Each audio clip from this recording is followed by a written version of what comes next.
কইলে একটু দেখো।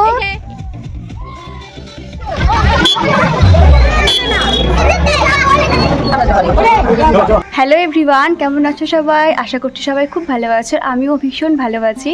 তো এখন আমি আছি ছাদে, আর আমি এসেছি মামার বাড়িতে, কারণ হচ্ছে আমার একটা ছোট্ট বোনের আজকে অন্নপ্রাশন ঠিক বলবো না, মানে যে অন্নপ্রাশনের যে নিয়মকানুন হয় সেটা সবটা হয়ে গেছে। শুধু আজকে শুধুমাত্র লোকজন মানে আসবে, গেস্ট আসবে, আর গেস্ট এসে শুধুমাত্র মানে অনুষ্ঠান হবে একটা, এটুকুই। তাই আজকে ভাবলাম যে সকাল থেকে ব্লগটা শুরু করি, আর যাব হচ্ছে আমরা সন্ধেবেলা মানে মামাদের সঙ্গে যাব। আর তার আগে হচ্ছে মা, বাবা, বড় মাসি, দিদা সবাই চলে যাবে, আর পরে হচ্ছে আমরা যাব। আমি উপরে এসে ইন্টারভিউটা দিলাম, কারণ হচ্ছে নিচে ভাই আছে, বুনু আছে, ওরা এত বদমাশি, এত পাজি, চিৎকার করে, মানে কথা বলতে দেয় না। তাই ভাবলাম ছাদে এসে ইন্টারভিউটা দিয়ে দিই। আমরা এসেছি কালকে ট্রেনে, তো ট্রেনে এত পরিমাণে ভিড় ছিল যে আমি একটুকু ভিডিও করতেই পারিনি, শুধুমাত্র ছোটো ছোটো শর্টস করেছি মিনি ব্লগ করার জন্য।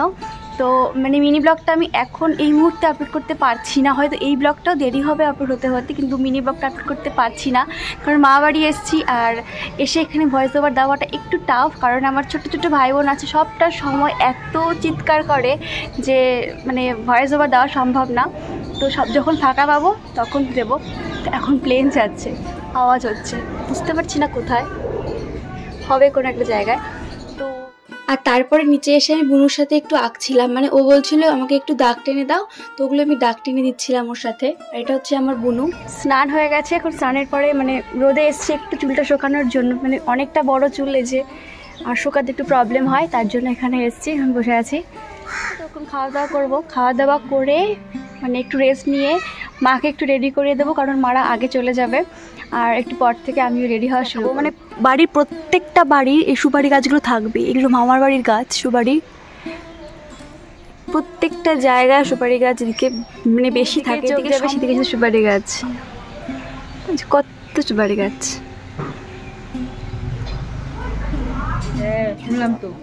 তারপরে নিচে এসে ভাত খেয়ে আমি বড় মাসিকে সাজাতে বসেছিলাম, আর মাকে হচ্ছে মামি শাড়ি পরে দিয়েছিল, আর মাকে রেডি করে দিচ্ছিল মামি, আর আমি এখানে মাসিকে রেডি করে দিচ্ছিলাম। আর প্লিজ ঘরটাকে ইগনোর করো, কারণ আমরা গেছি, বড় মাসিরা গেছে, তাই কাপড় চোপড় অনেক বেশি হয়ে গেছে, ঢাকা সবকিছু বিছানার উপরেই ছিল, আর তার মধ্যে মা রেডি হচ্ছিল, তাই ঘর গোছানোর আমি একটু টাইম পাইনি।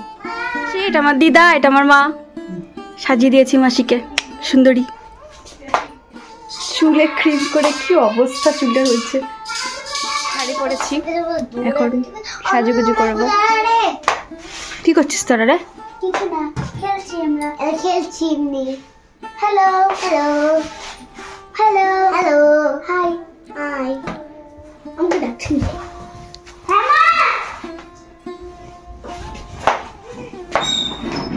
শাড়ি পরেছি, এখন সাজবো।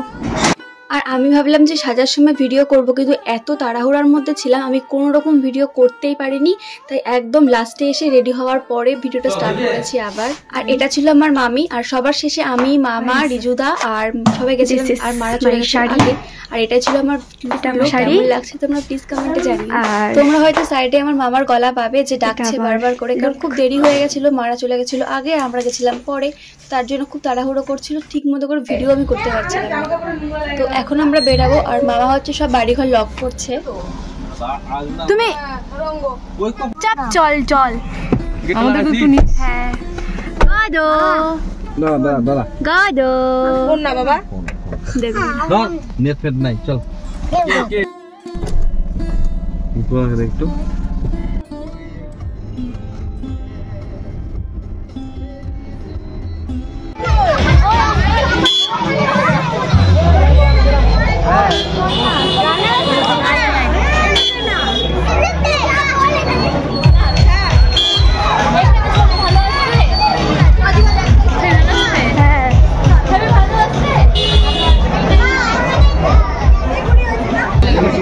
সন্ধ্যা চলে যেতে হবে না,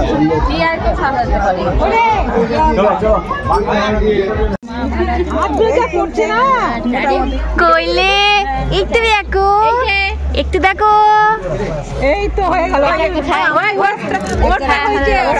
আমি এখানে ভাবছিলাম শাড়ি পরে গোটা আমি লুকটা দেখাবো, কিন্তু সবাই বারবার চলে আসছে। একটা মানুষকে কতজন হাসাচ্ছে।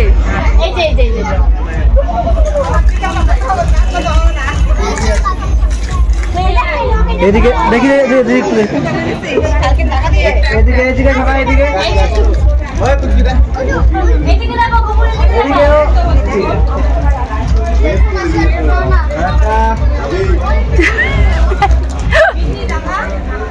এটা হলো আমার মায়ের বাপের বাড়ি, মানে মামা বাড়ির ঠাকুর, এটা কালী ঠাকুর। আমি ছবি একবারই আর এখানে শুরু হয়েছে সববার তুমুল নাচ। নাচ তো প্রচুর করেছি, কিন্তু আমি দুঃখিত একটারও গান দিতে পারবো না ভিডিওর মাধ্যমে, কারণ কপিরাইট ক্লেম চলে আসবে। আর নাচ করার আগে সবাই মিলে আমরা ছবি তুলে নিয়েছি, বোন, দাদা, মাসি সবার সাথে। যেহেতু মামা বাড়িটা অনেকদিন পরে অনুষ্ঠান হয়েছে, খুবই আনন্দ হয়েছিল, মজা হয়েছিল। জানি না কবে আবার সবার সাথে দেখা হবে, তো এই মানে অনুষ্ঠানের মাধ্যমে সবার সাথে দেখা হয়ে গেছে। তারপরে আমরা সবাই মিলে একদম লাস্ট ব্যাচে খেতে বসে গেছি। আর সবটা ভিডিও আমি ক্লিপ নিতে পারিনি, মানে যেটুকু নিচ্ছি সেটুকুই। পরে আমি আবার একটা ভিডিও করার চেষ্টা করেছিলাম, আমার শাড়ি পরে গোটা লুকটা আবার দেখো প্যান্ডেলের জন্য লাল হয়ে গেছে। তো যাই হোক, এই অনুষ্ঠান সব শেষ হওয়ার পরে এই বোনটা আমাকে বলছিল যে দিদি আমার একটা ইনস্টাগ্রাম পেজ আছে তিতিলা তামাং বলে, এটাকে প্লিজ সবাইকে বলো ফলো করে দিতে। তো এটাই ছিল ফুল ব্লগ।